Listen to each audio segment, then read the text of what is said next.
Hello students, welcome to Abhi classes. This is our English class. आज हम class 9 की book beehive English textbook के chapter number 1 poem the road not taken के question answers को discuss करेंगे। तो चलिए स्टार्ट करते हैं। थिंकिंग अबाउट द पोएम, ठीक है। इसमें दो सेक्शन में क्वेश्चन आंसर्स को डिवाइड किया गया है। तो क्वेश्चन आंसर्स का जो वीडियो है, दो वीडियो आएगा। ये हमारा पार्ट 1 है और दूसरा जो वीडियो आएगा वो हमारा पार्ट 2 होगा, ठीक है। तो चलिए इसे स्टार्ट करते हैं। पहला सेक्शन का पहला क्वेश्चन है, where does the traveller find himself. अब ट्रैवलर, यहाँ ट्रैवलर कौन है? तो पोइट। पोइट अपने आप को ट्रैवलर बताते हैं, ठीक है। और ये पूछा जा रहा है कि ट्रैवलर जो पोइट है वो अपने आप को कहाँ पाते हैं। What problem does he face. Poet जो है उनको क्या प्रॉब्लम है, ठीक है, वो किस प्रॉब्लम को फेस कर रहे हैं, ठीक है।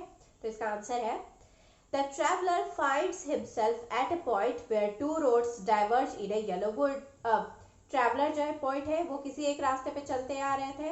अब उनके सामने दो रोड जो है वो डाइवर्ज हो जाता है, ठीक है, अलग अलग हो जाते हैं, अलग अलग दिशाओं में जाने लगते हैं। तो वो उस पॉइंट पे है, ठीक है, जहाँ पे दो रोड जो है वो अलग अलग हो रही है, ठीक है। और दोनों रोड जो है वो येलो वुड्स में जा रही है, ठीक है। येलो वुड्स मतलब पिछले समरी के वीडियो में मैंने आपको बताया था कि येलो वुड मतलब वुड मींस होता है फॉरेस्ट, और येलो फॉरेस्ट मींस की फॉरेस्ट जो है मींस ऑटम का मौसम है, ठीक है। ऑटम का सीजन है जिसमें क्या होता है, जितने भी पेड़ होते हैं उनमें पीले या ऑरेंज तरह के पत्ते आने लगते हैं, ठीक है।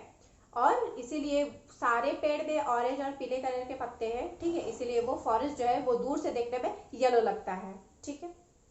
His problem is that he is in a dilemma of choosing the right path. अब उनकी समस्या ये है, प्रॉब्लम ये है कि वो इस डिलेमा में, इस असमंजस में, ठीक है, इस सोच में है, ठीक है, कि वो कौन सा रास्ता को चूज करें। उन दोनों रास्तों में से कौन सा रास्ता, सही रास्ते को वो चूज करें ताकि वो उन पे चल पाए, ठीक है। हमारा नेक्स्ट क्वेश्चन है, discussed what these phrases mean to you. अब इसमें जो है कुछ फ्रेजेस दिए हुए हैं, उनका हमें मतलब लिखना है। तो फर्स्ट फ्रेज है a yellow wood. A yellow wood means की a yellow wood means a forest in the autumn season, ठीक है। दिस मौसम कौन सा है? ऑटम का मौसम है, जिसमें जो फॉरेस्ट है उसमें जितने भी पेड़ है वो क्या है, उनके पत्ते जो है वो पीले या ऑरेंजेस मीन्स ऑरेंज कलर के पत्ते हैं, ठीक है, जिसके कारण क्या है वो येलो दिखता है वो फॉरेस्ट, इसलिए उसे येलो वुड बोला गया है। नेक्स्ट है it was grassy and wanted wear, ठीक है। इसका आंसर करते हैं, it means the road was full of grass and less travelled road. It wanted people to explore और ट्रेवल ऑन इट, ठीक है। अब ग्रासी, ग्रासी मतलब क्या होता है कि पूरा हरा भरा, ठीक है, पूरा घास से भरा हुआ। तो जो रोड है वो क्या था, पूरा घास से भरा हुआ था, ठीक है। और ऐसा लग रहा था कि इस पे बहुत ही कम लोग चले हुए हैं, ठीक है। It wanted people to explore और ट्रैवल ऑन इट, ठीक है। और इसमें क्या है, चलना है, ठीक है, उसी रोड पे चलना है जहाँ पे बहुत सारे ग्रीन है, की बहुत सारे लोग जो है उस रास्ते पे नहीं चला है, कम लोग उस रास्ते पे चले हैं, ठीक है। तो उस रास्ते को ही एक्सप्लोर करना है, चलना है, ठीक है। द पासिंग, थर्ड है द पासिंग देयर, ठीक है। It means that when he walked over the path that he had chosen. इसका मतलब ये है कि जो पॉइंट है, जब उन्होंने चूज किया होगा उस रास्ते को और वो उस रास्ते पे क्या कर रहे हैं, चल रहे हैं, ठीक है। तो इसका मतलब वही है कि जब पॉइंट ने उस रास्ते को चुना होगा और वो उस रास्ते पे चल रहे थे। फोर्थ है leaves no step had trodden black। अब trodden मतलब क्या होता है, चला हुआ, ठीक है। दो स्टेप had trodden मतलब कि कोई नहीं चला है, ठीक है। इसका आंसर करते हैं, it means that no one had walked over the leaves as they were still green। इसका मतलब ये है कि जो रोड है, ठीक है, हम एक स्टैंजा में हम लोग पढ़े थे कि जो दोनों रोड है वो हमें इस पॉइंट को ऐसा लगता है कि दोनों रोड जो है अब एक ही जैसा है, ठीक है, दोनों में ही पत्ते लगे हुए हैं, ठीक है। अब पत्ते जो है वो अभी तक ब्लैक नहीं हुए हैं, ठीक है, ग्रीन ही है। क्यों? क्योंकि अभी तक उस पे कोई भी नहीं चला है, ठीक है, क्योंकि अगर कोई चलता तो पत्ते जो होते हैं वो क्या होते हैं, ब्लैक हो जाते हैं। If they had been walked over, they would have turned black and crushed। अगर कोई इस रास्ते पे चला होता ठीक है। तो वो जो पत्ते हैं, वो जो रोड है वो क्या होता है, ब्लैक हो जाता, ठीक है। और सारे जो पत्ते हैं वो क्रश हो जाते हैं, ठीक है, पैरों तले वो कुचले जाते हैं, जिसके कारण वो काले पड़ जाते हैं, ठीक है। और सारे पत्ते जो है वो क्रश हो जाते हैं, ठीक है, टूट बिखर जाते हैं। फिफ्थ है how way Leeds on the way. इसका आंसर करते हैं, it means that how one road always leads on the another and so on. अब इसका मतलब ये है कि जो पॉइंट है वो किसी एक रास्ते को आप चूज करेंगे, ठीक है। बस पॉइंट ही नहीं, कोई भी इंसान किसी एक रास्ते को चूज करेगा, उस रास्ते पे चलता जाएगा, फिर उसके सामने फिर दो रास्ते आ जाएंगे, फिर वो किसी एक को पिक करेगा, फिर उस रास्ते पे चलता जाएगा, और ये कंटिन्यूअसली आगे बढ़ता चला जाएगा। तो इससे ये पता चलता है कि एक रोड जो है वो दूसरे रोड को लीड करता है, मतलब एक रोड दूसरे रास्ते को दिशा दिखाता है, ठीक है। यही सेम हमारे लाइफ से भी रिलेट करता है कि हमारे लाइफ में भी क्या होता है, लाइफ के बहुत सारे ऑप्शंस होते हैं, हमें चुनना होता है। हम किसी एक ऑप्शन को चूज करते हैं, फिर उस पर आगे बढ़ते चले जाते हैं, फिर उससे रिलेटेड फिर दो हमारे पास या दो से अधिक ऑप्शंस आ जाते हैं, फिर हम किसी एक को चूज करते हैं, फिर आगे बढ़ते हैं, फिर ऑप्शंस आते हैं और हम चूज करते चले जाते हैं और आगे बढ़ते चले जाते हैं। तो एक रास्ता जो है वो दूसरे रास्ते को लीड करता है, दिशा दिखाता है। हमारा थर्ड नंबर का क्वेश्चन है, is there any difference between the two roads as the point describes them. ठीक है, अब बोल रहा है कि पॉइंट जो है, ठीक है, डिस्क्राइब किए हैं, पूरे पोएम को डिस्क्राइब किए हैं, ठीक है। तो वो क्या डिफरेंसेस देखते हैं, ठीक है। तो पहला है इन स्टैंजास 2 and 3, बस पहले सेकंड वाले स्टैंजा और थर्ड वाले स्टैंजा में क्या डिफरेंसेस है, ठीक है, पॉइंट क्या बताए हैं। तो इसका आंसर करते हैं, in stanza 2 the point explains that there is only one difference between the two roads was that the road he took had the right to be chosen because it was covered with grass and looked as if it had not been used too much। अब point जो है वो second stanza में वो ये describe करते हैं कि वो क्या करते हैं, वो वाले रोड को पिक करते हैं, चूज करते हैं जो बहुत ज्यादा ग्रासी है, जो रोड है वो पूरा ग्रास से, घास से भरा हुआ है, ठीक है। उन्हें ऐसा लगता है कि यही सही रास्ता है, क्यों, क्योंकि इस पे बहुत ही कम लोग चले हुए हैं, ठीक है। बोथ, और ठीक है, उस रोड को ज्यादा किसी ने यूज नहीं किया है। Both the roads had been equally worn down by passers by stepping on them. अब जब वो पॉइंट जो है उस रास्ते को चूज कर लेते हैं, उस ग्रासी रोड को, जब वो कुछ दूर चले जाते हैं तो वो ये देखते हैं कि नहीं, पहला रोड और दूसरा रोड जो है वो दोनों एक ही जैसा था। बस पहले तो ये रोड दिख रहा था कि ये बहुत ज्यादा ग्रासी है, बट जो कुछ दूर जाते हैं तो वो भी क्या होता है, पहले रोड की तरह ही दिखने लगता है, ठीक है। तो सेकंड स्टैंजा में वो ये डिफरेंसेस बताते हैं। In stanza 3, the poet says that both the roads were equally covered with leaves and that no one had stepped on them। अब थर्ड स्टैंजा में हम लोग ये जानते हैं कि उन्हें दोनों उस रास्ते को वो देखते हैं और वो बोलते हैं नहीं, दोनों में कोई भी, ठीक है, डिफरेंस नहीं है, दोनों ही सिमिलर है, ठीक है। दोनों को ऐसा लगता है कि कोई भी इस रास्ते पे नहीं चला है, ठीक है, एक भी कदम नहीं रखा है। क्यों, क्योंकि वो दोनों रास्ता जो है वो पूरे पत्तों से घिरे पड़े हैं, ठीक है, पत्तों से पूरे फैले हुए हैं। सेकंड है in the last two lines of the poem, ठीक है। अब लास्ट पोएम के जो लास्ट दो लाइन है उन दोनों में क्या डिफरेंस है, पॉइंट क्या डिस्क्राइब करते हैं इस दो लाइन के बारे में।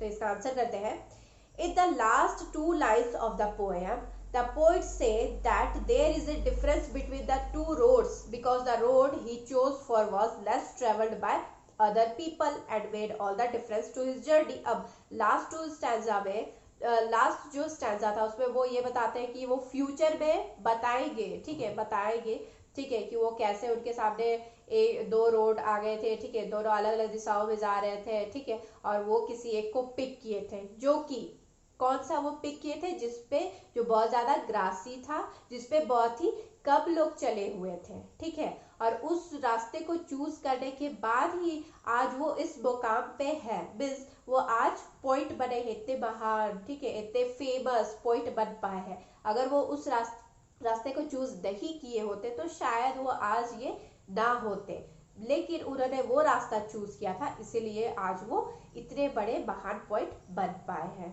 ठीक है। तो हमारा 4th नंबर का क्वेश्चन है, what do you think the last 2 lines of the poem mean? आप क्या सोचते हैं कि पोएम का जो लास्ट 2 लाइन है, ठीक है, वो क्या कह रहा है? Looking back does the poet regret his choice और एक्सेप्टेड? ठीक है, मीन्स की पोइट क्या सोचते हैं कि क्या उन्हें वो रास्ते को नहीं चूज करना चाहिए था, पीछे चले जाना चाहिए था, या फिर वो पछता रहे हैं उस रास्ते को चूज किए हैं तो, या फिर वो उस रास्ते को एक्सेप्ट करते हैं। अब इसका आंसर करते हैं। The meaning of the last 2 lines of the poem is that the poet is adventurous so that he traveled on that road which had been traveled upon by lesser number of people। अब last 2 line से हमें ये पता चलता है कि poet जो है वो बहुत ही ज्यादा एडवेंचरस है, ठीक है, मतलब कि उन्हें तरह तरह के रास्तों पे चलना, ठीक है, मीन्स एक नई चीज की खोज करना, एक्सप्लोर करना उन्हें बहुत ही ज्यादा अच्छा लगता है, ठीक है, और वो उस रास्ते को पिक करते हैं, उस रास्ते को चुनते हैं जिसपे बहुत ही कम लोग चले हुए हैं। He gives a strong message for all the students। वो एक बहुत ही strong message देते हैं अपने इस पोएम से, सारे विद्यार्थियों को एक बहुत ही important message देते हैं that we should be careful while choosing options। ये वो मैसेज देते हैं कि कोई भी स्टूडेंट जो है जब वो अपने लाइफ का या अपने करियर से रिलेटेड कोई भी ऑप्शन को जब वो चूज करे तो वो बहुत ही सावधानी पूर्वक चूज करे। क्यों? that we have in our life because our future depends on that choice that we make today। क्योंकि इसीलिए सावधानी पूर्वक हमें उस ऑप्शन को चूज करना चाहिए, क्योंकि अगर हम कोई गलत ऑप्शन को चूज कर लेंगे तो हो सकता है कि हमें फ्यूचर में पछताना पड़े, ठीक है, और हम वो ना बन पाए जो हम बनना चाहते थे। और अगर हम किसी सही पाथ को चूज करेंगे तो हम, क्योंकि जो रास्ता हम चूज करते हैं या जो हम ऑप्शन को चूज करते हैं उसी पे आगे का फ्यूचर हमारा क्या होता है, डिपेंड होता है, ठीक है, वो प्रभाव डालता है आगे की लाइफ के, ठीक है, हमारे लाइफ को वो प्रभाव डालता है, ठीक है। जैसे कि कुछ भी है, कोई भी स्टूडेंट है अगर वो आर्ट्स लेते हैं, ठीक है, तो हो सकता है आगे जाके वो कोई महान, ठीक है, फिलोसोफर बन जाए, ठीक है, या फिर अगर वो साइंस लेते हैं तो हो सकता है वो साइंटिस्ट बन जाए, ठीक है, एक्सेट्रा एक्सेट्रा, ठीक है। तो इसीलिए वो बोलते हैं कि अपने करियर से रिलेटेड या अपने लाइफ का कोई भी ऑप्शन जो है बहुत ही सावधानी पूर्वक चूज करना चाहिए, क्योंकि हमारा आगे का जो लाइफ पे है, आज जो हम चूज करेंगे, जो ऑप्शन चूज करेंगे वो हमारे आगे के लाइफ पे वो प्रभाव डालेगा, ठीक है। He may regret his choice because he says that he will be telling this with a shy, meaning that he was not happy with his choice। अब हम लास्ट स्टैंजा में, ठीक है, एक लाइन पढ़ते हैं, I shall be telling this with a sigh, ठीक है। तो ये जो शाय है, इस शाय का मतलब 2 मीनिंग निकलता है। एक होता है बहुत ही डीप ब्रेथ लेना, ठीक है, रिलीव, ठीक है, रिलैक्स होके बहुत ही लंबी सांस लेके कहना, और या तो शाय मीन्स होता है विलाप करना, ठीक है, सैड हो जाना, यानी किसी चीज से नाखुश होना।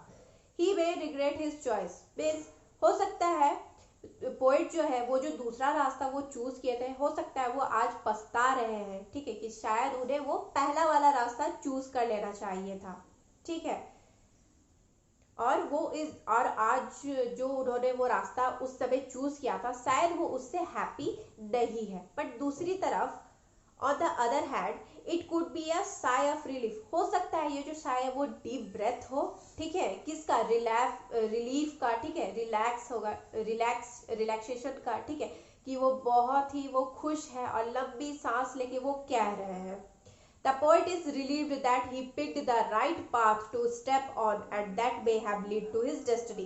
और ये फ्यूचर में वो ये बता रहे हैं, अब इस अपने पोएम से ये बता रहे हैं कि उन्होंने जो रास्ता वो चूज किया था वो बिल्कुल सही रास्ता चुना था, क्योंकि उसी के कारण आज वो इतने महान पोइट बन पाए थे, महान कवि बन पाए हैं, ठीक है। तो इसके 2 आंसर्स हो सकते हैं, ठीक है। तो ये था इस चैप्टर का, ठीक है, हमारा क्वेश्चन आंसर्स, फर्स्ट सेक्शन का क्वेश्चन आंसर्स। इसका सेकंड वीडियो में आएगा जिसमें मैं सेकंड सेक्शन के क्वेश्चन आंसर्स को डिस्कस करूंगी। तो अगर आपने हमारा पिछला वीडियो, ठीक है, इस चैप्टर का समरी नहीं देखा है, इस पोयम का समरी नहीं देखा है, तो आप उस वीडियो को जाके देखें। आपको लिंक उस ऊपर आई बटन पे मिल जाएगा, या फिर एक अलग प्लेलिस्ट होगा, आप प्लेलिस्ट में भी जाके चेक कर सकते हैं। अगर आपको ये वीडियो हेल्पफुल लगा हो तो आप इसे लाइक करें एंड अपने फैमिली एंड फ्रेंड्स के साथ शेयर करें। और अगर आपको इस वीडियो से रिलेटेड कुछ क्वेरी है तो आप कमेंट सेक्शन में पूछ सकते हैं, ठीक है। अगर आपने हमारे इस चैनल को सब्सक्राइब नहीं किया है तो कर लीजिए, क्योंकि हम इसी तरह के वीडियोस लाते रहते हैं। तो तब तक के लिए कीप लर्निंग।